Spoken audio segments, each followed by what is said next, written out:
these women are more men than some of these men. And that's a challenge because no man wants another man to be in a relationship with. Who are you gonna attract? You're gonna attract like just Thirsty. low value, thirsty men who just wanna hit, smash and cut.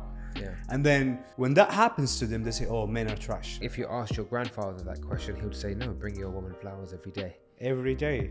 Like- But women back in the days are different, completely different. We cannot compare. They didn't have social media. They weren't comparing their life with someone else. They weren't looking at the Kardashians as role models, right? They were completely different. Yeah. Everything's easy now. You want to eat, you just click your phone. Food comes. You want to gratify yourself and you want to feel like you're liberated sexually, you can watch something if you really want to. You want to find someone that you could date, you can swipe on Tinder. You don't have to build your confidence and go talk to a girl. You go through your life doing everything because that's the way it should be done.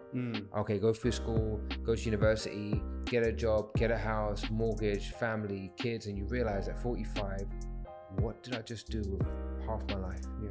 That's why we have midlife crisis. There's so many life coaches out and about. So why people should listen to you? So I like to specialize, and I am specializing in masculine development. What it means to be a healthy masculine man. So life coach, everyone's a life coach. So I don't really like even saying that I'm a life coach. That's why I went with masculine development, or even like a mentor. Like I'm not even going to say I'm a coach.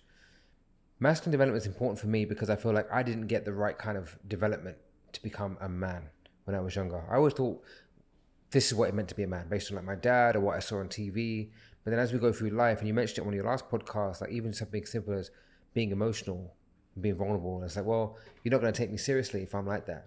Yeah. And there's a fine line between being vulnerable and being a pussy, you know, or being just someone that shouldn't be taken seriously. And there is something along the lines of what it means to be masculine. Yes, you can be vulnerable, but you got to know how to go and get things done, and not just be in this state of constant pity or woe is me, I have no control over my life. Like, no, I don't believe in that. I believe that we take control, and we can take control, but in a healthy way. Right. You know, when we don't tread on people, we go get shit done.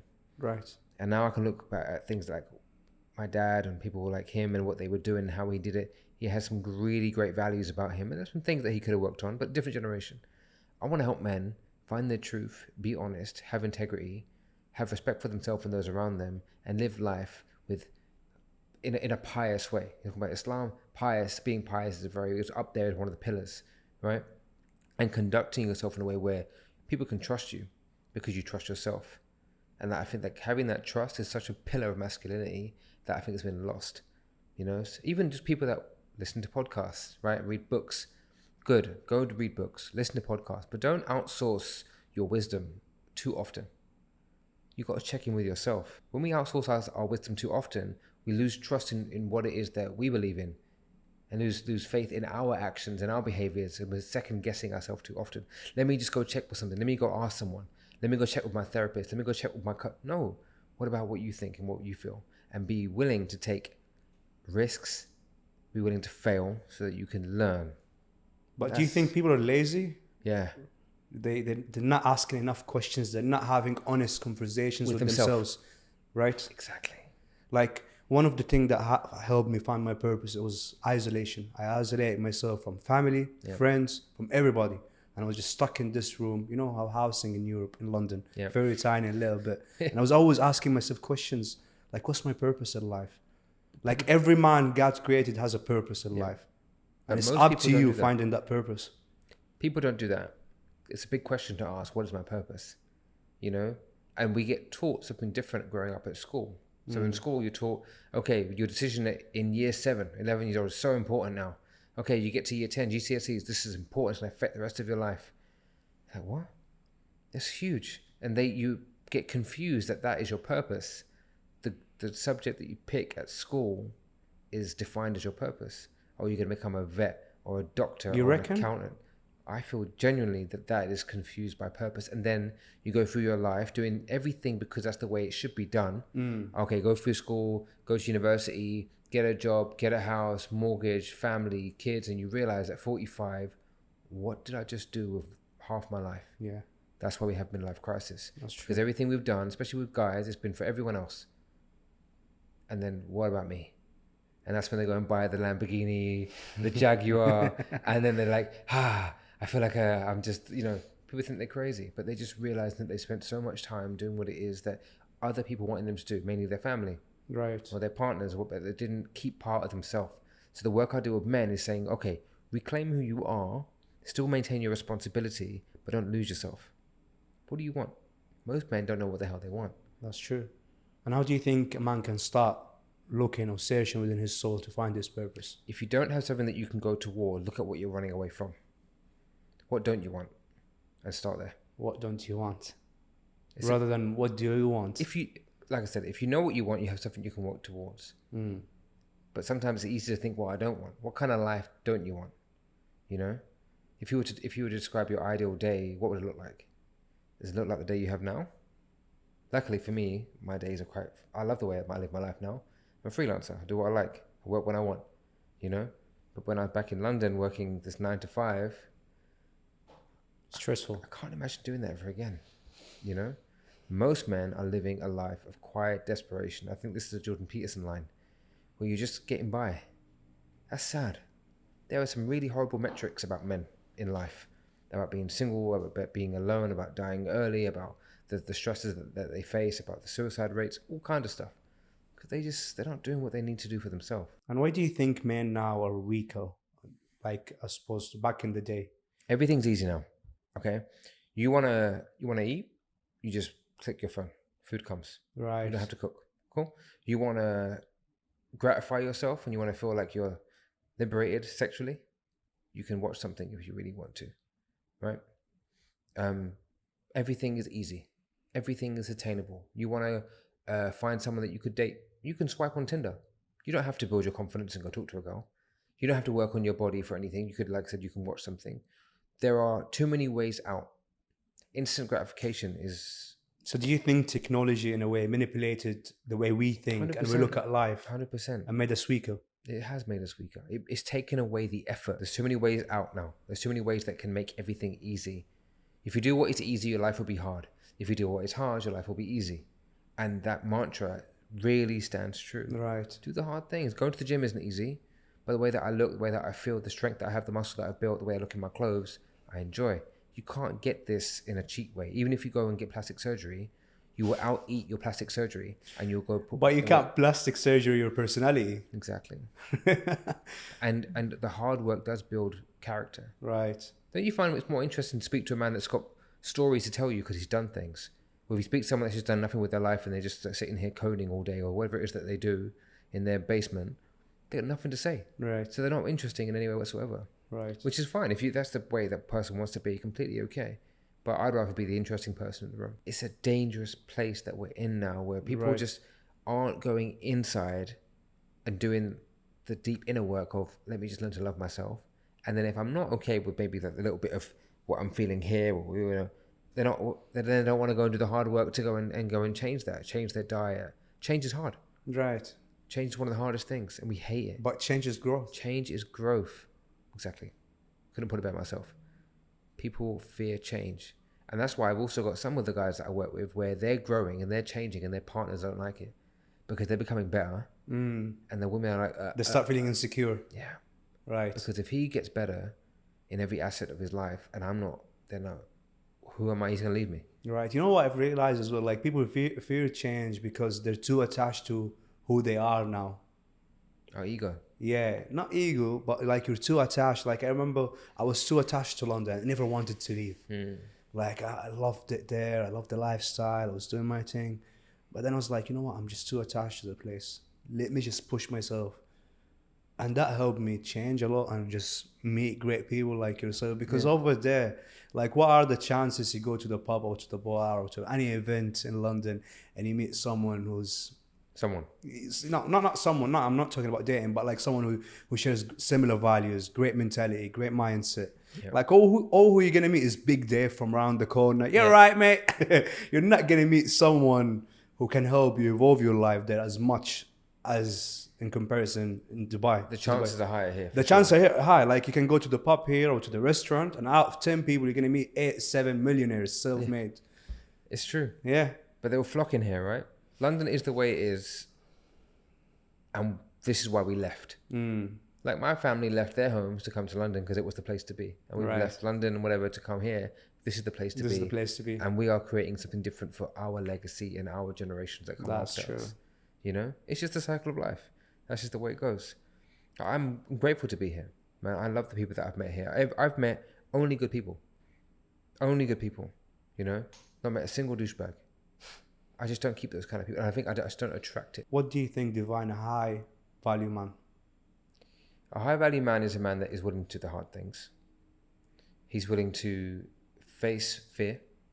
He's willing to take steps that will enable him to correct some decisions that maybe weren't good for him in order to pursue growth, both emotionally, intelligently, physically, and is able to be well-rounded in each of these different areas of wellness, your finances, your career, your relationships. Is a man that isn't someone that will shy away from problems. You know, he'll face them, he'll talk about them, he'll speak to his partner, or his mum or his sister, and they'll be able to really have that conversation and know how to lead. And if he can't lead others, at least he can lead himself. You know, I think that makes a high value man. It doesn't matter what you wear. Yes, take care of how you look. It doesn't mean that you've got to be rocking a Versace suit and a $70,000 watch. It doesn't mean that. It means that you take care of how you look. You know, you take care of your physique, you eat the right foods. You're high value because you value yourself. Right. It's not about anything else. A high value man for me isn't someone that is a millionaire. He will become a millionaire, I'm sure, if he conducts himself as in a high value way. Respect yourself. Have integrity. Love that. Yeah. And you know, one day I had my guy, he's from America. I met him on Instagram and he came to Dubai. And he's a big spender and he's a big flexer. And I was like, bro, what you're doing is absolutely wrong. Because who are you gonna attract? You're only gonna attract the gold diggers, the bad females into your life. And so at that time, I stopped seeing him for about a month or two. And then he rings me up and he says, bro, you're right. I'm out of money. I'm like, what happened? He was like, bro, I met this chick. I flew her back to London, done this, bought her bag, bought her an LV shoes. I'm like, what are you doing, bro? Like, look at you. Look at the way you're spending your money. Look at the way when you go out, flexing and acting up. Like, who are you going to attract to your life? What advice do you have for men in their 20s? What advice I have for men in their 20s? How should they be living their life? Avoid 5 things. Avoid drugs. You need to always be functioning. You need to always be performing at your best. Avoid alcohol. Avoid loans. Never take loans because you're in a never-ending cycle. Like you take the loan today, you're at A, you pay it off, C, you're broke again, and you never end. 3, avoid women in your 20s. Focus on building yourself. Never chase women. Chase money, because when you chase money, women will come to you. 4, don't waste no time. Your time is the most valuable asset you've got in your 20s, because time never comes back. Like, this breathe I just took in and out now, and if I do it again, it's never going to come in the same vibration or energy. It's not the same. And 5, be with the right people who can help you evolve faster. So that's the 5 things I would say to men. No, I love it. And one of the key things there is don't chase women. Like, just leave them alone. Go focus on what you got to focus on. That's what my dad would tell me. Right. And I did chase women. And you know what? I'll tell you something, right? Like, women these days are different, right? Like, back in the day, our mothers, when they used to have fall into an argument with our fathers, they get upset. They don't talk for a day. Maybe she'd go to her father's house and her father would tell her, go back to your husband, right? Now, all what she has to do, if you have an argument with your chick or your wife, all what she's got to do, take a selfie, right? And then there's another 60 idiots, right, who will react to her story and give her that attention, right? Yeah. Where she feel like, oh, I'm loved. Yeah, love to women is attention, I think. Yeah. In this day and age, not to all women, but I actually, that phrase, I've coined it from somewhere else. I heard it on a different podcast. Whereas respect to men is love, you know? So you're right. I don't want to, say that this is what it's easy as that for women, but it can be. And that dopamine hit from those likes and that's all it is. Right. This dopamine, that rush. And that's what we were alluding to earlier. We now don't take the time to develop long-term engagement with that pursuit of dopamine. Instead, we want it now. And that's dangerous. And even when you look at social media, you see the way they pose when they take their pictures. The camera at the back, they always got to show off their bums. It's funny, I was looking at, there was something that came up on my feed today, and it was a lady that was teaching Pilates. like showing a Pilates video, and it was just all typically posed, just to kind of get the most likes. And I was like, you don't need to do that. If you really care about Pilates and like the action, But what about your personality? I mean, it's hard to show your personality for your Exactly. Instagram. And like, who are you gonna attract? You're gonna attract like just thirsty, low value, thirsty men who just want to hit, smash, and cut. Yeah. And then when that happens to them, they say, "Oh, men are trash." No, sorry, the way you've conducted yourself was horrible. Yeah, it's a difficult conversation to go into because you see the rise of particular speakers these days, such as Andrew Tate, right?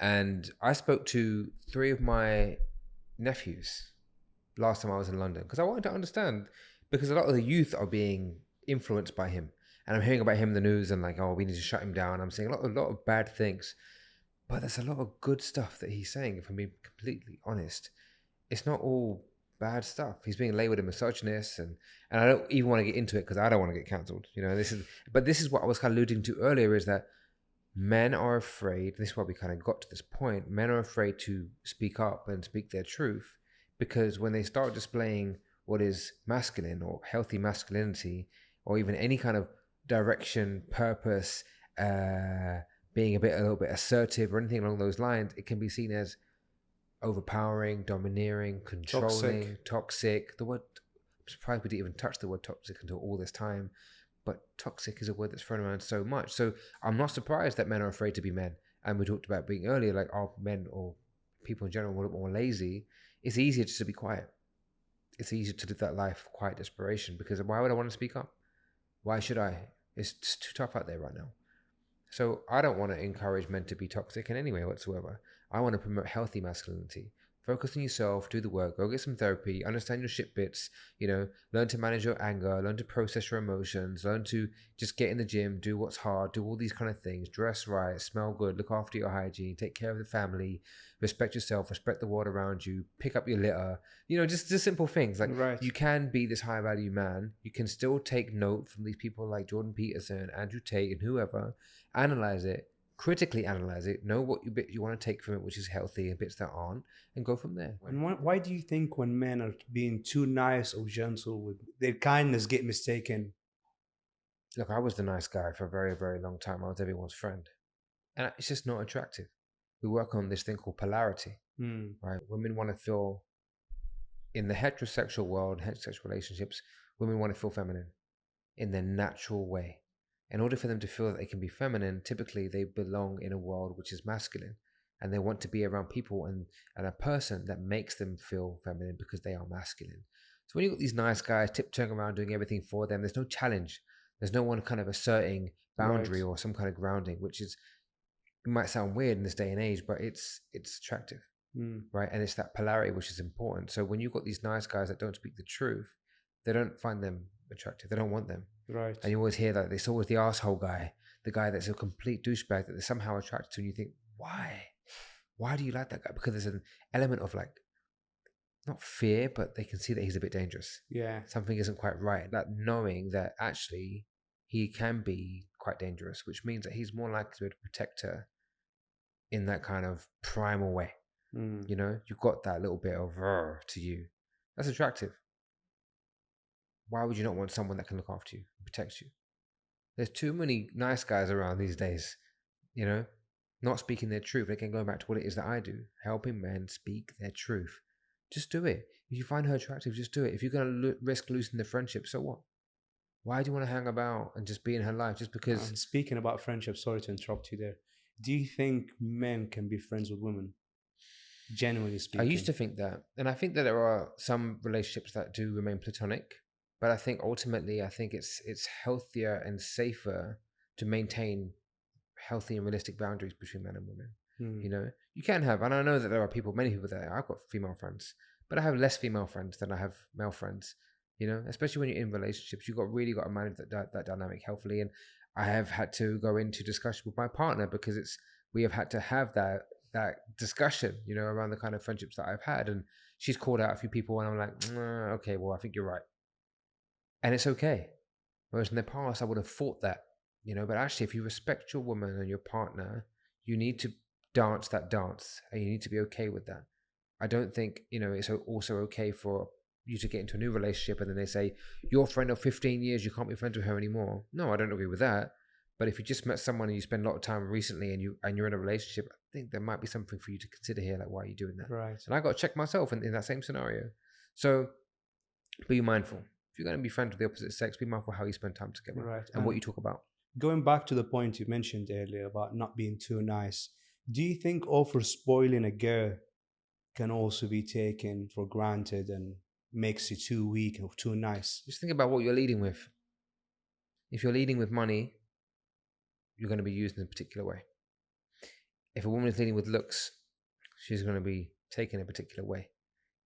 Look at what you're leading with, and you cannot be surprised by the repercussion, the consequence based on your actions. So spoiling someone is fantastic, but there's a word, spoil. Spoiling them with gifts. No, I get it. Taking them out. I get it, but look at the word spoil. If you're using the word spoil and you're spoiling them, you're spoiling them. The word spoil is a negative word. Right. But if you're treating from time to time and you're like showing them that you care and everything, there has to be some kind of reciprocation. On balance. And I think as men, we need and accept less. Like you said, we want love in the way of respect. We want to come home and get a kiss on the cheek when we walk in. That can make our day. Right. A lady might want roses and flowers from time to time. Okay. We might want to come home and there's some food cooked. But not every day, because if you give your women flowers every single day, then you will lose that sort of respect. Manly respect. I feel like if you asked your grandfather that question, he would say, no, bring your woman flowers every day. Every day. But women back in the days are different, completely different. We cannot compare whatnot. I think they didn't have social media. They weren't comparing their life with someone else. They weren't looking at the Kardashians as role models, right? They were completely different. Yeah, no, I do agree. I buy my flowers, my partner flowers from time to time, not for any particular reason. But I'll tell you something. I was dating that girl like a few months back, and she went to me and she was like, "Where's my flowers?" I'm like, "Sorry." She was like, "Hey, where's my flowers?" I was like, "See, the point if ask for them, it turns me off." The reason, like, I don't know, you might agree or disagree with me, but I was like, you don't ask for such things. Like, I give them to you whenever I think it's the right time. Otherwise, they lose their value. If I give you flowers every day, you're not going to be really interested. You're like, oh, I'm used to it. But if I give it to you every now and then, when you least expect it, then it's like, wow. So I'm going to blow your mind with something right now. Okay? Because I used to think the exact same way. And when they say things like that, that's them telling you that some kind of need is not being met, but they're not always able to articulate what it is that they really need and how to say it. It isn't for us to be like, no. A relationship thrives on needs, expectations, right? And our ability to meet those expectations and to meet their needs, and for them to meet our needs. Your need was to just don't say anything, let me just handle it. Her need was, well, I would like flowers more often. But she's expressing to you, she's telling you outright, something is a little bit missing, I would like a bit more. That's a bid, right? It's a bid for attention. It's a bid for connection. And then in your meeting that with what you met it with, it actually created distance. Yeah, but in my eyes, because I've learned from past relationships, and I'm always thankful for my past relationships. If you spoil a girl too much or you give her too much from the start, from the get-go, she's going to take you for granted. And there's just going to be another option added to her list, right? And for me to spoil a girl and give her gifts or buy her and whatnot, I need to know she's my woman, right? But like, I'm not looking for any sort of transaction there to exchange with her or whatnot, right? But like, no, and like even same chick, I think we went out one time and her phone got stolen in Dubai, which really surprised me. And then she goes like, "Oh, if it was another guy, would have bought me a phone." I was like, "Excuse me." Okay, well, that's a red flag. That's a big red flag. And I was telling this story to my neighbor here, right? So she's from country close by. I don't want to mention countries. Okay. But she was like, "Hey, what's the point of her being with you?" I was like, "Excuse me. Like, she's got to be with me for the man who I am, for my values, for my mentality, for the way I think." She was like, "No, we women decide to be with guys so they can provide for us." I was like, "All right, I can provide for you when I know you're my woman. Yes. Now we're just dating for a couple of months and I don't really know you that well. Like, we need time for me to trust you and start spoiling you and show you the world. But I'm not going to show you the world from the get-go. You're not going to rate it. You're not going to respect it. You're going to think, oh, he's done that with every girl he meets. And equally, what are they showing us about who they are? You know, Good so one. that's also important. You can tell a lot by someone quite early on, but the dating experience is wonderful, and I do encourage people to date because it's your testing ground. Test things out, poke a few times to see what happens, and that's what women are also doing to us. They're testing us to see what kind of man are you really. But they If you need buy to her also flowers show. from the next day. They also need to show us who they are too. Yeah. You know, are they thoughtful? Are they showing you respect? Are they making sure that you feel like you're the man when you're around them? Like, you got to know also what you're receiving from them. And not that it should be this, like I said before, this kind of equally balanced situation, but there's different ways in which we feel love and respect and we have our needs met. If all she's doing is demanding from the very beginning, I'm not saying she was, but if she was, it would be like, okay, well, that's not what I want. Yeah, it puts me off. Yeah. Really. And I'm very picky. And like, even if I meet someone just newly, and if I see they don't really think the same or we share similar values, I just cut them off straight away from the get-go, because I don't like to waste time and I don't like to give her false expectations. And I'm not like these guys. I might just keep up with her because I'm looking to satisfy my sexual desires. Yeah. And I believe in karma, and I believe in God, and I believe whatever you give out there, you're going to receive it in some way or another, right? And I don't want to be used. So I'm like, no, you know what, I don't think we can get along. With all due respect, let's not waste time. Let me not give you false expectations or hopes. Let's end it here. Did you explain to her why? Yeah, and I was like, you're not for me. The way you think, Yeah. the way you behave, the way you ask for things, and I'm not like that. And I feel like because women come to the city and sometimes they meet these idiots, right? Who just, as soon as he meets the chick, he buys an iPhone, he takes her out. So they have this massive expectations coming to Dubai. They think every Arab guy or every guy from the region who live in Dubai is just a rich dude who's gonna buy her an LV bag, an LV dress. No, relax. Who are you? Like, if there is anyone I should first and foremost spoil, is my mother, my sisters, and then my wife. If you're lucky to happen to be my wife.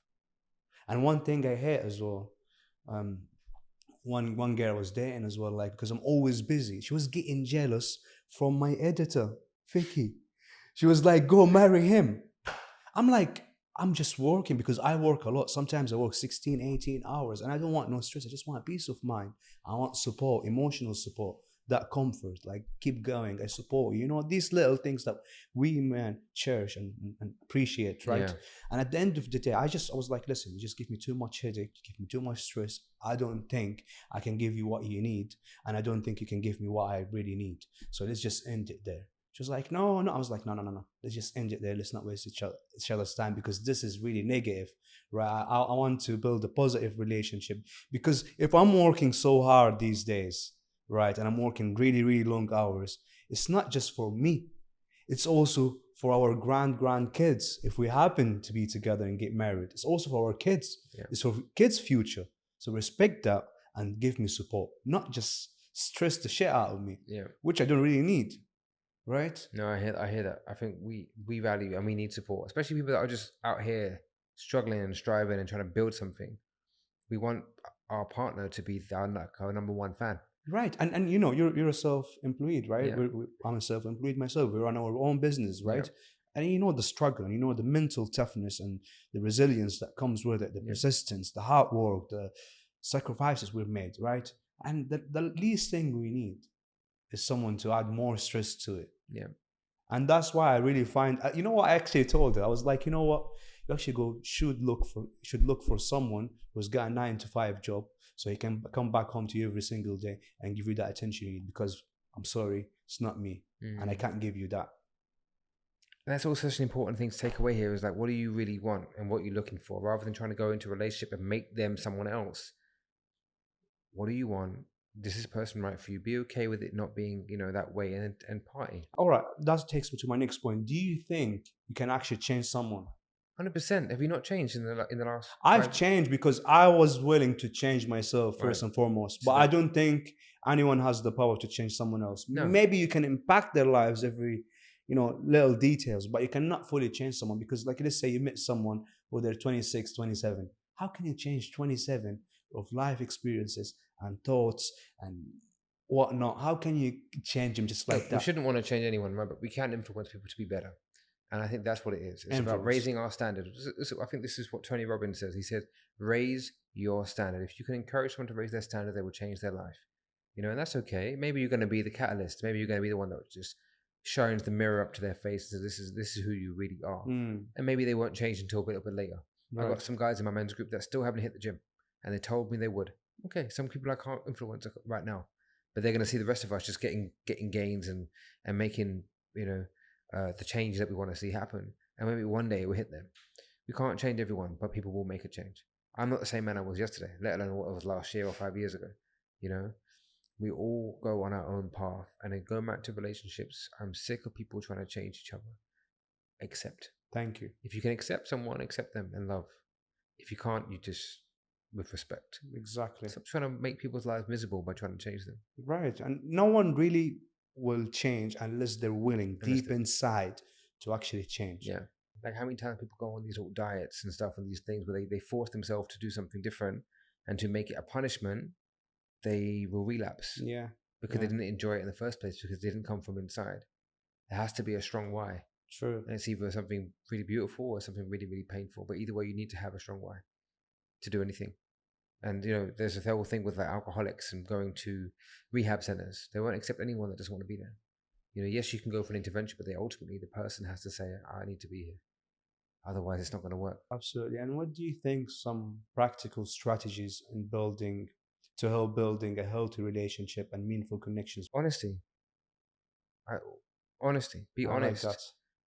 And have those conversations that are difficult. You know, when we suffer in silence and we keep things to ourselves, we're doing ourselves a disservice and the relationship. For example, you might be annoyed at your partner for asking for roses, yeah, but you didn't say anything.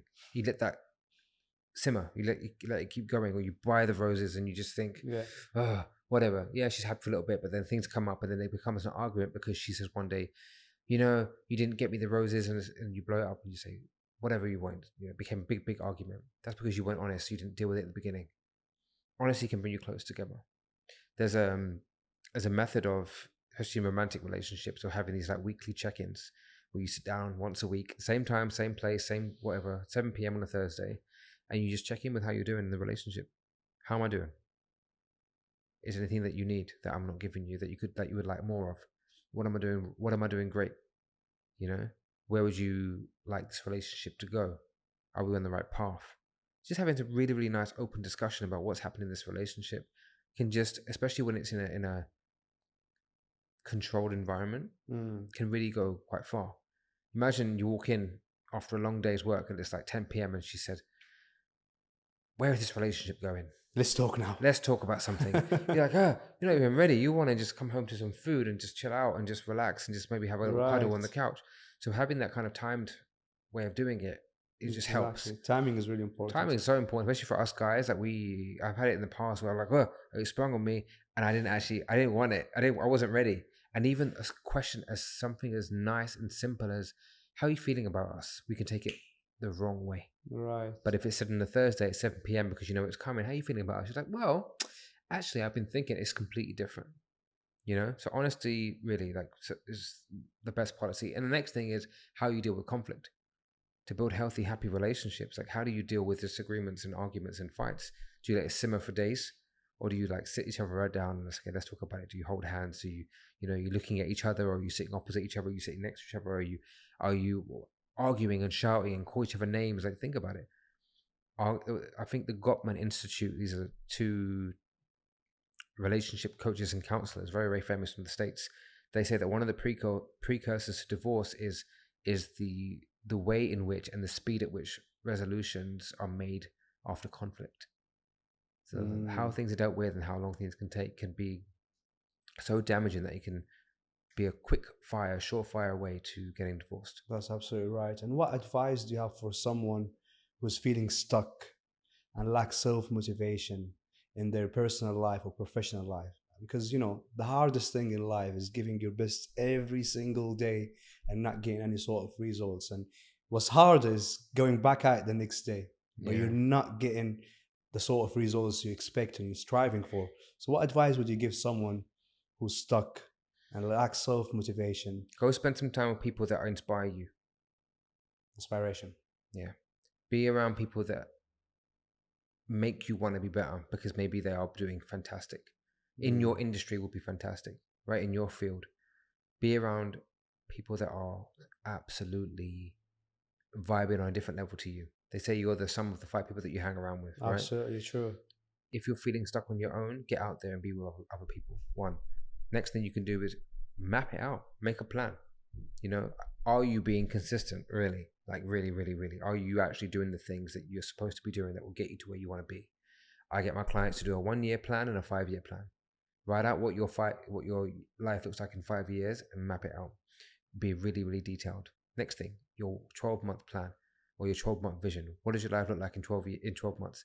Really visualize it to the best of your ability. Dream, make it fantastic, and then map out the key goals, right? Then from there, you break down the smaller goals and you break them into habits and actions, and you get people to hold you accountable along the way. I run an accountability group. Anyone that wants to get involved in my accountability group, we meet on a weekly basis online, and I hold you accountable, and we all do as a group. Sometimes we just need some external help. It's okay, you know? But if you don't know what you want, I mentioned this earlier, if you don't know what you're aiming at, you're not going to get there. So have something to aim for. And as Jordan Peterson says, sit on the edge of your bed and really ask yourself the question, you know, what am I doing wrong that I know I'm doing wrong, that I could fix and that I can fix and that I will fix? If you can ask yourself that question honestly and take the action, you will see the results, because only you know what it is that you can fix, and you know what you're doing wrong. And Absolutely. you know what you can do better at. And that is something that I really ask myself on a daily basis. Like, I know that I could be doing better. And that takes me straight into my next question. Okay. So can you share some of the techniques that can help people who are going through what we've just talking about to manage their stress during challenging times? To map it out, like you've said. And all the mapping out stuff is fantastic, right? The things that will lower your stress will be, one, doing the thing that you said you're going to do. You feel stressed because you're not getting things done and it's piling up. And you're feeling like you've got that negative voice in your head telling you that you're worthless, you're a piece of shit, you didn't do what you said you're going to do. That makes you feel worse because you know that you're not doing it. So it already becomes this self-loathing. 1, do what you said you're going to do. 2, have people around you that make you feel happy and motivated. Okay. 3, cut out people from your life that are going to not be supportive of you. And you can even tell them, I just need you out of my life for a little bit because this is what I need and this is what I'm not getting. Next thing, meditate or pray. Or both. Connect to something greater than yourself. Sitting in the morning for 5-10 minutes to sit and breathe in silence before you've looked at your phone. And I'm guilty of not always doing this, but it has helped me. It's a pillar. It's a pillar of my life, and I have definitely used it for many, many, many years in order to help me feel more grounded. If you want to, journaling. Journaling is fantastic. Helps you get your thoughts down. It really helps you just analyze your thoughts. Getting it in front of you just enables you to paint the world in a different way. Okay? It means that you can look at what's happening in your head right now, and whether you look at it or not, it's out of your head. So those two things coupled together, meditation and journaling, really help manage at least my stress levels. And getting a little bit sweaty, doing a workout, doing a workout, going to the gym, boxing, whatever it's going to be, releasing that energy and moving energy through the body has 100%, like, for me, an effect on my stress levels. The way that I manage my cortisol, my endorphins, my serotonin, all the good happy hormones, all of that is affected by the way that I work out. Absolutely. So what would you do? How do you manage stress? Going for a run. Yeah, there you go. That helps me out the most. Like when I go on a run, especially when I go on an empty stomach early morning and I just sweat it out, it takes me to places I've never been mentally, and it makes me feel that I can overcome whatever challenge I face during the day. The key power is that we have the power individually. We can do it all. We've got too many things working against us. Don't listen to that voice in your head. Right, and snapping out quickly. Like whenever I feel like there's some negative thoughts in my head, you have the power. You don't understand what I'm saying right now. But trust me, guys, trust me. Everybody's watching now. Just you have that power to snap out quickly. As soon as you get some negative thoughts, just be like, out. And it literally comes out your head. One of the key things that comes up is change your environment. Exactly. Your environment is defining. Change your environment. Yeah. If you're feeling a certain way, get up, go for a walk, move to a different part of the house. Sometimes look at other things like, have you eaten today? Sometimes your stomach is your second. That's Your so second, true. That's so true. The food you eat and also what you consume on your social media feed. Yeah. Like if all I'm following is guys flexing, showing Yeah. off their lifestyle, Yeah. it's gonna make you feel like a failure. You ain't Yeah. got nothing in your life. But you can look at that and also be motivated. So it depends. Look at it and think, am Mm. I motivated or am I feeling shit? Okay, if you're feeling shit, get rid of it. Exactly. You know? Do Exactly. you even need social media? If you don't need it, just delete it anyway. Are you No, just but being business? it's your choice to be a consumer or producer. Yeah. And I like to be a producer. Yeah. And like even the people I follow, great people like yourself, business pages, stuff that will help me Yeah. grow. Like you choose what you want to consume and make sure you produce healthy content as well. 100%. To anyone listening, that we just remember that you have the power to cultivate whatever it is that you need to be the man that you want to be. It's all inside of you. And if you need a bit of help, then we're here. Absolutely. You know? Absolutely. Adil, I loved my time today with you. We've got tradition on our podcast, which we're going to change it very soon. Okay. So the last guest wrote a question for you. Oh. So I'm going to read it out for you. All right. If the person who's hurt you the most showed up at your door, what would you say to them? I forgive you. Hmm. I can't hold on to anything anymore. It doesn't serve me in any way whatsoever. Forgiveness is the most powerful thing. Because I can look now at everyone, I was having this conversation earlier, and think, if someone had done something, they didn't do it because they hate me or they don't like me or there's something was wrong in our interaction, it's because they're hurting. So all I can do is forgive. And be more loving.